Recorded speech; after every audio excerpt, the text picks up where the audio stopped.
A mighty fortress is our guide, a bulwark never failing,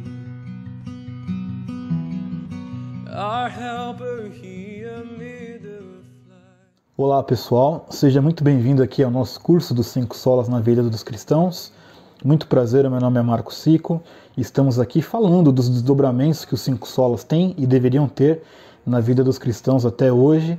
E antes de nós entrarmos aqui no nosso conteúdo, eu gostaria de pedir que você encarecidamente curta e compartilhe aqui este vídeo, se você entende que ele é relevante, se você está aprendendo alguma coisa de muito bom aqui neste curso.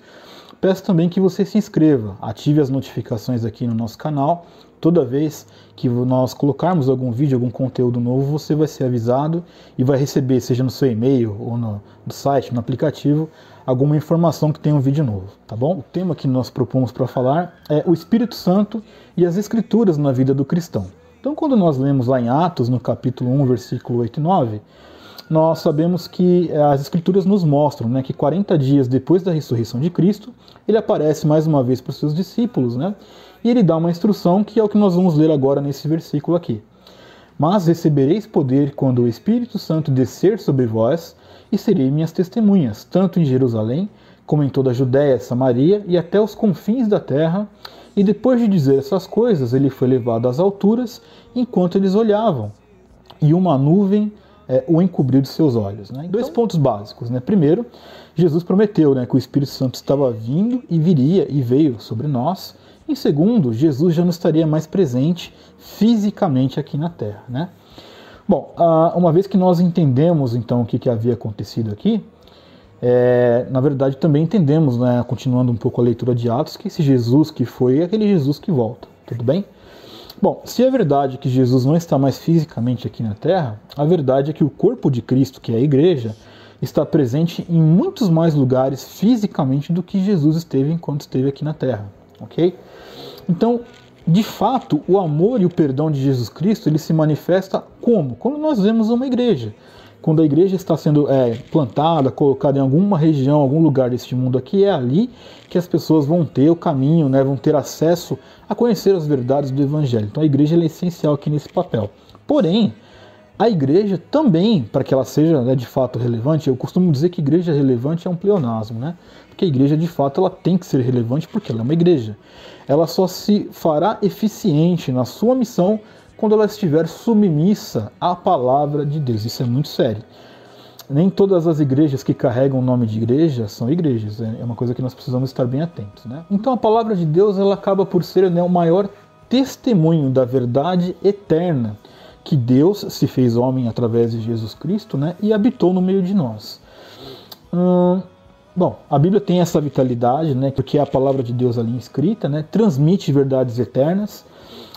E o Espírito Santo, uma vez que ele nos dá a fé, né, mediante a graça, esse dom que vem dele, nos revela muitas coisas quando nós estamos ali lendo a palavra de Deus. Isso é muito interessante.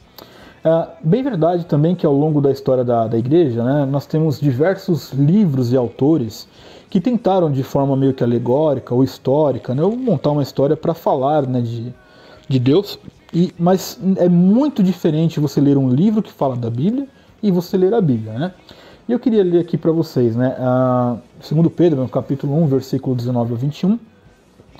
Assim, temos ainda mais firme a palavra profética. Fazeis bem estar atento a ela como uma candeia que ilumina um lugar seguro até que o dia amanheça e a estrela da alva surja em vosso coração. Saibam antes de tudo que nenhuma profecia das Escrituras é de interpretação particular, pois a profecia nunca foi produzida por vontade humana, mas homens falaram da parte de Deus, conduzidos pelo Espírito Santo, né? E é muito importante que você entenda aqui que a palavra profética aqui não é o que a gente vê hoje em dia dessas loucuras neopentecostais, né? Não, tem aqui uma palavra profética que vai transformar você. Não, a palavra profética aqui do texto de Pedro, ele entende que são as Escrituras de Deus, é meramente a Bíblia, não tem nada a ver com essas campanhas loucas, né? Então ele deixa muito claro, através desse escrito aqui, que os homens falaram conosco como se fosse Deus falando conosco, porque os autores da palavra, né, os homens que escreveram ali, estavam inspirados por Deus. Né?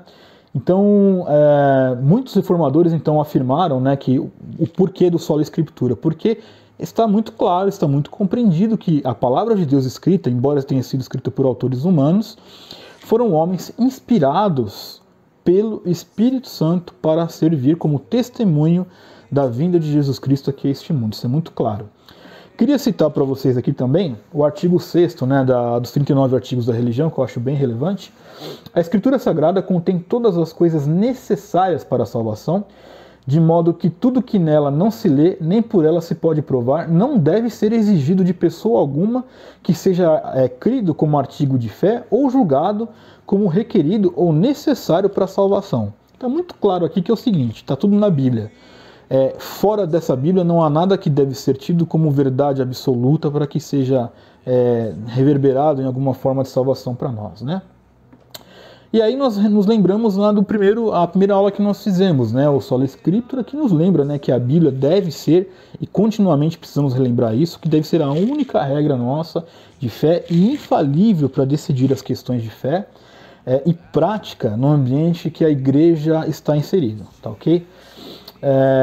Ela contém sim todo o conhecimento necessário para a salvação e é muito claro que se algum tipo de doutrina não estiver embasado na Bíblia, deve ser totalmente rejeitado, né? E aí nós entendemos algumas coisas. Por exemplo, né, por muito tempo os reformadores, isso é um tema bem interessante para nós falarmos, eles citavam nos seus escritos e nas suas confissões, inclusive, os pais da igreja, né? Mas eles citavam não como pessoas inerrantes, isso também eu acho muito interessante, né?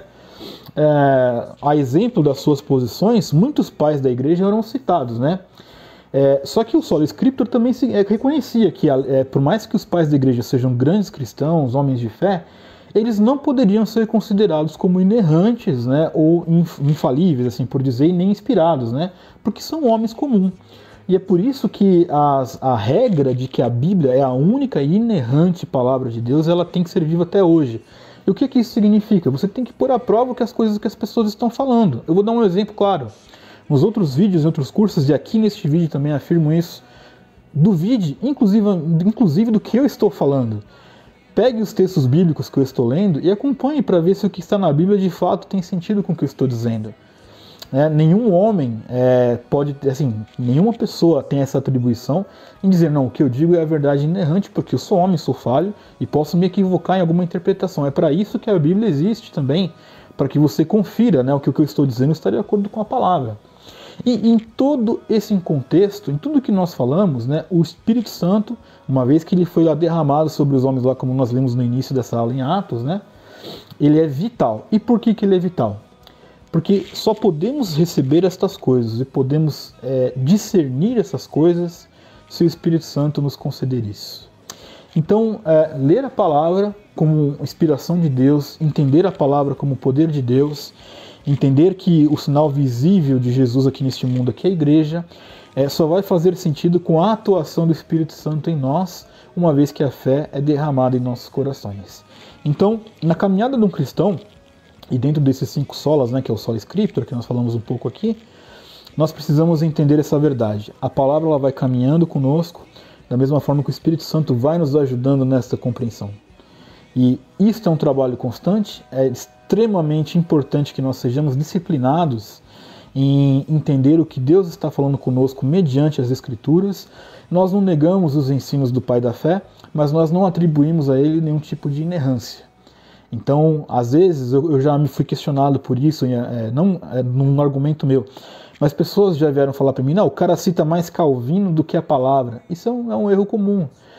Calvino ele fez uma obra maravilhosa, mas isso não significa em si mesmo que ele era santo e que nós concordamos com tudo que ele fala. Nós precisamos criticar, precisamos ler e colocar, inclusive, as opiniões de Calvino diante da palavra de Deus e ver se faz sentido, ok? Então, o que nós tentamos responder aqui é o papel das Escrituras na nossa vida e também com o Espírito Santo. O Espírito Santo já foi derramado sobre nós e é Ele que nos instrui nesse caminho. If we in our own strength can fight, our striving would be lose.